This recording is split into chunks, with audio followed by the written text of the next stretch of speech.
Against Reddit investor favorites, Goldman, Bank of America, Citi, and Jefferies. They all took action. In fact, Jefferies added, until further notice, Jefferies prime brokerage will no longer offer custody on naked options. Now, here's the rub, folks. Naked shorting was made illegal after the 2008-2009 financial crisis. So the big question is, why is this still happening?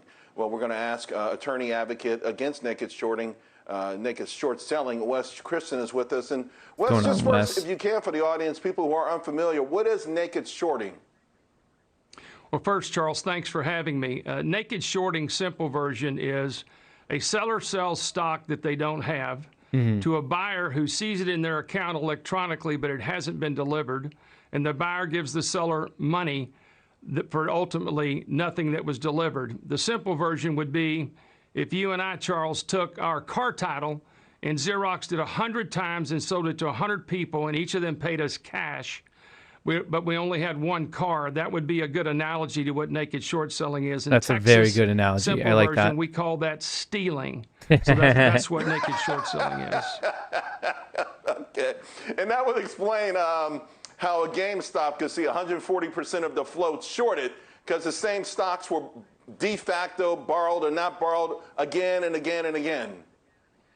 No doubt, and there's really multiple reasons for why it still exists. One is it's an enormously large problem, contrary to what some of the other financial press says. For example, in 1993, shots fired. The fails to deliver were probably several $1 million. By 2003, those fails to deliver in the aggregate were about $6 billion. According to Suzanne Trembass's book, Naked Shorting Greedy, which came from the source of the SEC, just in 2 weeks in July, the fails to deliver were $17 billion. Wow. So at the end of the day, $17 billion in July. Dr. Rob Shapiro, former Undersecretary of Commerce, did many years ago. He's with Sonacon now. He did a study that showed that 500 million to 1 billion shares were not timely delivered, Charles. Now, to be fair, if you take that out 30 days, 60 days from when delivery should have occurred, that number goes to about half.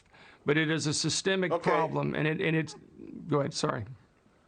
So no, because I don't want to run out of time, and I've got a couple of other things. Hedge funds, we know, are big culprits. I mean, what's going to happen here? I guess let's cut to the chase. Will we see the SEC, will we see whoever's in charge take action on something that's happening, it's deemed illegal, it's harmful to the market? Will someone take action on behalf of individual investors? I think we're seeing a sea change. The reality is, who's really doing most of this from where I sit? And if you look at the regulatory actions at SEC.gov and FINRA, it's really the prime brokers. The reality is that's that what there I've are been some saying. hedge funds, prime brokers. but it's the prop desk of the prime brokers who are doing the naked shorting from where I sit. Exactly. Or that's what we were talking makers. about. And so ultimately, they've got to be looked at. And the SEC has fined a bunch of them for mismarking tickets long when they're short, really, for pre-programming computers to say hard to borrow stocks, easy to borrow. But ultimately, there's a movement and a sea change about, not only because of the litigation we've done for 20 years with our whole legal consortium, but because of these the Reddit groups and the subreddit groups, and frankly, more awareness being brought to this topic, hopefully also with the new SEC chairman that I'm hopeful will do something more than what's been done to date. Yeah. Gensler has made comments that gives me hope as well. Everyone knows the problem. We know it's all about money. It's all about Wall Street making money at the expense of an honest stock market, and that's why a lot of individual investors have shunned the market, and once they've gotten in, they become victimized by this. Wes, I wish we had more time. We don't. Congratulations, though. You've got a lot of people out there looking up to you and hoping that you can continue that 20 years worth of work. I think we're right at the finish line. Joining me now, author of The War on Small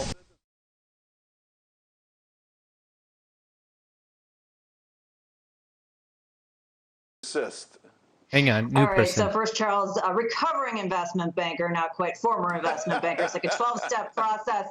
As Wes mentioned, the practice of naked shorting is illegal. It has been so since the last Great Recession financial crisis. But like all of our regulation, there's always loopholes, and the loopholes relate to making markets. And there can be an argument that it makes sense for market makers to have more flexibility for liquidity. But then they need to act responsibly. If you're looking at a derivative product as a hedge, that makes sense. But when the derivative product starts to exceed, the market for that starts to exceed the underlying product it's trying to hedge against, it's no longer a hedge. It is straight up gambling, and that should not be allowed. And frankly, that's why the last financial crisis was so bad, because the same thing happened with credit default swaps that made that market so much larger than the When the underlying derivative market. that's interesting. The derivative market's bigger. You always want to bring up, and I'll let you do that now, that there is a distinction between legal shorting and this naked shorting, right?